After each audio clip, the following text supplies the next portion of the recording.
कपड़े धोने वाली बहू। शादी के पहले से ही विभा को कपड़े धोने का बड़ा शौक था। कभी नल के नीचे तो कभी तालाब के पास। अरे मेरी नीली वाली लुंगी नहीं दिख रही है। विभा की अम्मा कहाँ रखी है लुंगी? अरे वो तो विभा ने परसों ही धोकर रखी थी आपकी अलमारी में, देखो वहीं होगी।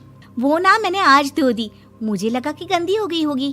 अरे कैसे गंदी हो गई थी, उसे तो मैंने पहना भी नहीं। हे भगवान, इस लड़की के कपड़े धोने की आदत से परेशान हो गया हूँ मैं। जितना तो घर में राशन नहीं आता उससे कहीं ज्यादा डिटर्जेंट पाउडर का खर्चा है। इसकी शादी करवा दो, शादी जाए अपने घर में ही करे काम, फिर चाहे घर के कपड़े धोने हो या पूरे गांव के। हाँ ठीक बोल रही हो, देखता हूँ मैं कोई लड़का। वो दिन भी आ जाता है जब विभा को देखने लड़के वाले आ जाते हैं। लड़की मुझे अच्छी लगी। होने वाली सास कहती है, बेटी अगर कुछ पूछना है तो पूछ लो। वैसे तो हमारी लड़की बहुत ही शर्मीली है, जो बोल दो वो मान लेती है, इसे क्या पूछना होगा। अरे कैसी बात कर रही हो माँ, मुझे इन लोगों के घर रहना है, सवाल तो कई है।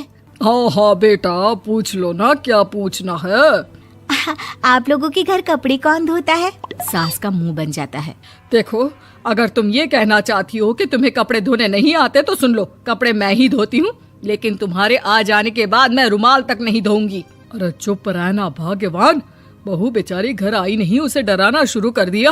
वो क्या है ना बिटिया, अभी तक तो ये कल्लू की माँ ही धोती थी, लेकिन अब तुम्हारे पापा तो दहेज में वॉशिंग मशीन देंगे ही। तभी विभा की माँ बोल पड़ती है, सवाल भी पूछा तो क्या। वैसे भाई साहब, मशीन की तो फिर भी कपड़े धोने की कैपेसिटी होती है। मतलब जो बिटिया दे रहे हैं ना विभा, इसे कपड़े धोने का बहुत शौक है। ये आप लोगों के क्या, आस पड़ोस गांव मोहल्ले सबके कपड़े धो दे और उफ तक ना करे। बाहर देखा नहीं आपने कितने कपड़े सूख रहे हैं, सब हमारी बिटिया ने ही तो धोए हैं। बस भी करो ना माँ, शर्म आ रही इतनी तारीफ सुनकर। और तो और एक दाग निकाल कर दिखाओ तो मान जाऊं। हाँ अच्छा माफ करना बेटा, मैंने गलत समझा, हमें तो रिश्ता बहुत पसंद है। और ऐसे जुड़ जाता है रिश्ता कपड़े धोने का शौक रखने वाली विभा का। उसकी शादी हो जाती है कोयला फैक्ट्री में काम करने वाले कल्लू के साथ। शादी के बाद अचानक विभा चिल्लाती हुई सास के पास आती है। सासू माँ, अरे सासू माँ कहाँ है आप? ये तो धोखा है, धोखा दिया आप लोगों ने मुझे। इसे ससुर के चक्कर के बारे में पता चल गया। अरे तो उसमें तुझे क्यों धोखा मिला है? अरे नल में पानी नहीं आता, कपड़े कैसे कब धुलेंगे? अच्छा तू पानी नहीं आ रहा उसकी बात कर रही है। तो आपने क्या सोचा? कुछ नहीं। अच्छा तेरी माँ ने कहा था कि कपड़े धोने का शौक है तुझे, याद आया मुझे। शौक बोलकर कपड़े धोने वाले मेरे जुनून को कम ना आके सासू माँ, कपड़ा धोना मेरा गुरूर है। तभी पति भी वहाँ आ जाता है। अभी मैंने इसे सनी देओल की फिल्म दिखाई है, उसी के डायलॉग मार रही है माँ। अच्छा सुन, साफ बता रही हूँ, पानी सुबह 4 से 6 और शाम को 10 से 12 आता है, समझी? विभा टाइमिंग सुनकर हैरान हो जाती है। ये क्या भूतों का मोहल्ला है? सुबह 4 बजे उठकर कौन कपड़े धोता है? 4 बजे टंकी में पानी जाता है, फिर सारा दिन धोना ना, किसने मना किया?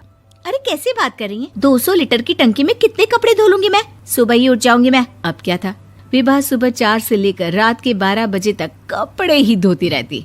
एक रोज सास पड़ोस से निकलकर कहीं जा रही होती है कि साथ वाली कहती है, हाँ कल्लू की माँ, जरा ये बताओ कि 2 साड़ी है, 2 ब्लाउज और एक पेटीकोट और एक नाड़े वाला लंबा कच्छा। हाँ तो? अरे तो क्या, कितना लोगी धुलाई ये बताओ। धोबन दिख रहे हैं हम क्या? हमारे पति सरकारी नौकरी से अभी रिटायर हुए हैं और बेटा सुपरवाइजर है कोयला फैक्ट्री में। धोबन समझ रखा है हमें।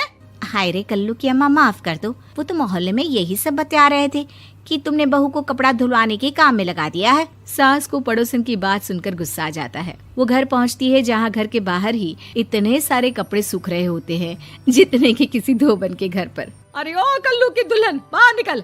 माँ जी यहीं आ जाओ, बाथरूम में चादर धो रहे हैं हम। अरे अभी हम धोते हैं, तुमको बाहर निकलो। ये आस पड़ोस वाले बोल रहे हैं कि हम बहू से कपड़े धुलवा कर उसे कपड़ा धोने वाली बना दिए हैं।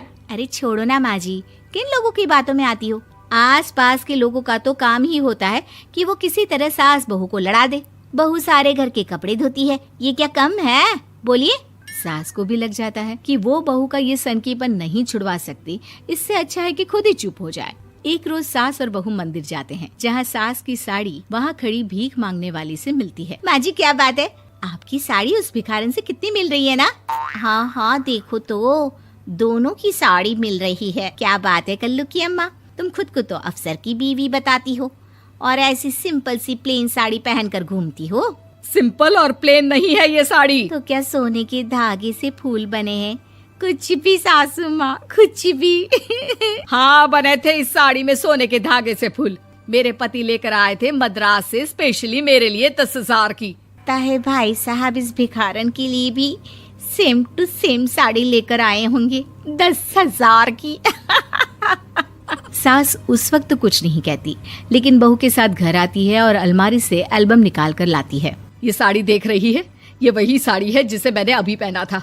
इस साड़ी में ये जो चमकदार फूल दिख रहे हैं ना, ये सोने के धागों से काढ़े गए हैं। लेकिन तू लोकल वॉशिंग मशीन ब्रश से घिस घिस कर सारे फूलों को निकाल कर साड़ी प्लेन कर दी।